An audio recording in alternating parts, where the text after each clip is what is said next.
All right, guys, when it comes to what's going on in politics today, we're going to hear from Chuck Schumer in regards to the progress with the Build Back Better plan, as well as the debt ceiling and also funding the defense fund. We're also going to hear what Mitch McConnell has to say about this. These are the Senate leaders. And when it comes to the next stimulus check, well, there are checks that are going out this month that are the final ones. We're going to talk about what those checks are, who's going to be receiving them here on Mostly Money. Well, my name is Andre. You're watching Mostly Money, where you're going to get all facts, no fake, no phony, and no fluffed up information when it comes to what is going on in politics today. And if you're interested in getting the truth on a daily basis, well, you've made it to the right channel. All you need to do for yourself is one thing: subscribe.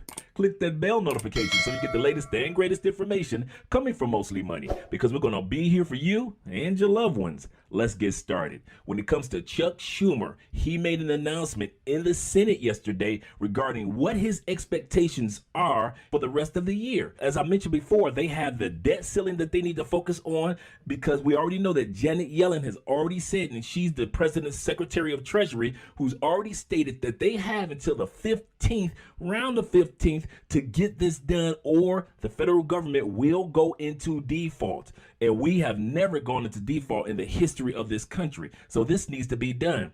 However, at the same time, you have the defense fund that need to be taken care of to make sure that the military continues to receive the monies that they need. There are other programs out that they need to focus on, like the Build Back Better plan. So at the same time, he's giving his agenda, what he's actually expecting them to do over the month of December. Now on a different matter. As we begin the first full week in December, there is much that the Senate must attend to before we reach the end of the year. First, Senate Democrats remain committed in taking up and passing President Biden's Build Back Better Act before Christmas. As I outlined in a letter to my caucus this morning, Senate Democrats have been working furiously to clear the necessary steps to achieve this goal. As we all know, the reconciliation process is not an easy one. The reason why this timeline is so important is because this legislation is about lowering costs for American families. As we enter the winter months, American families deserve a little extra help affording things like childcare and pre-K. They need help lowering costs of things like prescription drugs and making health care more affordable. And families need to know that critical programs like the child tax credit will continue uninterrupted. This program has already done immense good for millions upon millions of families. Build Back Better will make sure these benefits stay in place. For these reasons, we're going to continue the process until Build Back Better is signed into law. This is arduous work. It takes time, precision, and a lot of pieces moving together. It has taken months of communication, negotiation, countless late nights and weekend workdays to bring us to this point.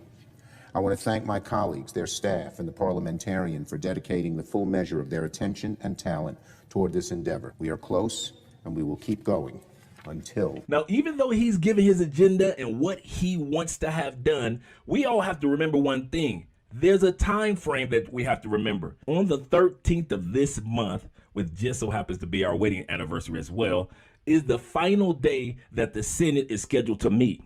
After that, they aren't scheduled to meet again until the beginning of the year. So how is it that they're going to be able to pass all these bills and make sure that the country does not go into default? Well, they're going to have to do some quick negotiations. And the way that things are looking, based off of what Mitch McConnell had to say just a few hours ago, looks like things are looking good, at least for the debt ceiling. Well, good afternoon, everyone. As you already know, and I'm sure I've been talking about, the House is going to send over today a bill that prevents Medicare cuts that would otherwise go into effect, and a procedure that Senator Schumer and I have been working on that will allow a truncated consideration of what could be a Section 301 reconciliation proposal, one time only, with a debt, with an amount, and allow the debt ceiling to be dealt with on a simple majority basis at a subsequent time. I think this is in the best interest of the country by avoiding default. I think it is also in the best interest of Republicans, who feel very strongly that the previous debt ceilings that we agreed to when President Trump was here carried us through August. And this current debt ceiling is indeed about the future and not about the past. Obviously, we don't agree with the way the majority has operated this year, we thought the American Rescue Package should not have been passed, creating the kind of raging inflation that Larry Summers correctly predicted. And we certainly think the reckless tax and spending spree is a huge step in the wrong direction for the country. So I believe we've reached here a solution to the debt ceiling issue that's consistent with Republican views of raising the debt ceiling for this amount at this particular time, and allows the Democrats to proudly own it, which they're happy to do. Stark red line back in October on the debt ceiling, said you wouldn't help. Then you got criticism from your side that there was some assistance, even though the Republicans did not vote yes. You then excoriated the majority leader, saying you wouldn't help in the letter to the president. Some are now saying you've gone back again. What do you say when you drew those two red lines and now saying, oh, we're going to help indirectly raise the debt ceiling? Well, the red line is intact. The red line is that you have a simple majority, party line vote on the debt ceiling. That's exactly where we will end up. But some of those Republicans are upset with you. Thought you had leverage this time, said you had leverage back in October, and disappointed in this kind of parliamentary arpeggio. There are a lot of different voices, but the facts are not in dispute. This will lead to a simple majority, up or down vote on raising the debt ceiling. Leader McConnell, why even have a 60-vote requirement to have the debt ceiling if you're willing to go through this level of legislative gymnastics to create a whole new law? Yeah, let me go over it again. The debt ceiling agreed to in the previous administration, in conjunction with the Speaker, in a negotiated bipartisan way, covered the debt ceiling through August of this year. This debt ceiling request has to do with the future, not the past. It's pretty clear that Senate and House Republicans do not like this massive amount of spending, whether it was the American Rescue Plan of almost $2 trillion or the reckless tax and spending spree now. So we want to make it clear that we do not support this level of spending, nor the level of debt required to support this amount of new spending. Senator McConnell, how did this go over in your conference? And do you feel like you have 10 Republican votes to pass this change? There are always differences of opinion among Republicans about how to handle a delicate issue like the debt ceiling. We'll be voting on it Thursday, and I'm confident that this particular procedure, coupled with the avoidance of Medicare cuts, will achieve enough Republican support to clear the 60-vote threshold. And then later, when the majority leader decides to have the procedure, it can all occur in one day, and the actual debt ceiling vote will be done at a 51-vote threshold. Senator McConnell, do you envision it? Now notice he didn't give too many details in regards to what they had negotiated on, but he has said that, hey, listen, we have come to an agreement when it comes to the debt ceiling to at least kick the can down the road a few months like they just did in October. Also, he said we have no problem with the Democrats taking credit for it. No problem with that. But at the end of the day, they need to get this done. They cannot go into recess on the 13th, and the country is due to go into default on the 15th. So they know they have to work, and they only have a few days left.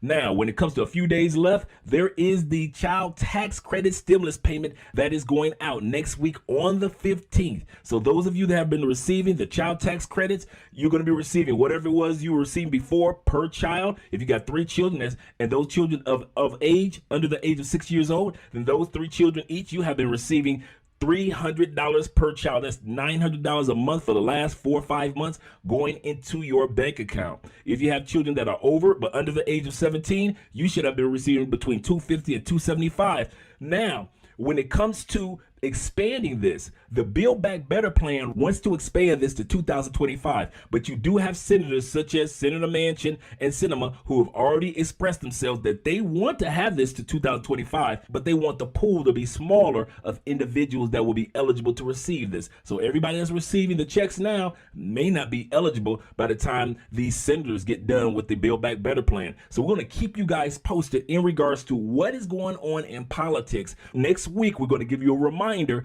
of these checks going out for individuals that have been receiving these child tax credit payments. Well, my name is Andre, and I'm glad that you guys have subscribed to our channel and clicked that bell notification. I'm going into the comment section like I'm always there because I'm kind of nosy like that. And I will meet you guys there. And if I don't get a chance to speak to you in the comment section, you don't get a chance to speak to me. We are not going to fret about it because I'm going to be speaking to you again.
All right, guys, when it comes to what's going on in politics today, we're going to hear from Chuck Schumer in regards to the progress with the Build Back Better plan, as well as the debt ceiling and also funding the defense fund. We're also going to hear what Mitch McConnell has to say about this. These are the Senate leaders. And when it comes to the next stimulus check, well, there are checks that are going out this month that are the final ones. We're going to talk about what those checks are, who's going to be receiving them here on Mostly Money. Well, my name is Andre. You're watching Mostly Money, where you're going to get all facts, no fake, no phony, and no fluffed up information when it comes to what is going on in politics today. And if you're interested in getting the truth on a daily basis, well, you've made it to the right channel. All you need to do for yourself is one thing: subscribe.